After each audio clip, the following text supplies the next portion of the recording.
السلام علیکم ورحمۃ اللہ وبرکاتہ۔ سامعین وقار، آج روحانی وظائف میں سے جو وظیفہ آپ کے سامنے رکھنے جا رہا ہوں وہ انتہائی آسان بھی ہے اور انتہائی مجرب وظیفہ ہے۔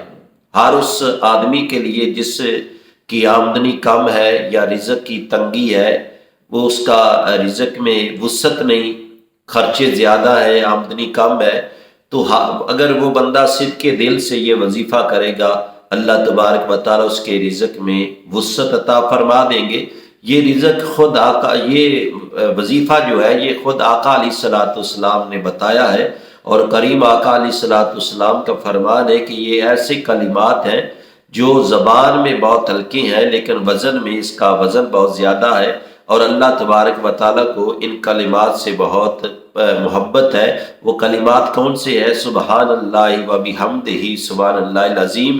یہ روزانہ 500 مرتبہ پڑھنے سے انشاءاللہ تبارک و تعالیٰ آدمی کے رزق میں وسعت آ جائے گی۔ سبحان اللہ و بحمدہ سبحان اللہ و بالعظیم بہت ہی آسان وظیفہ ہے۔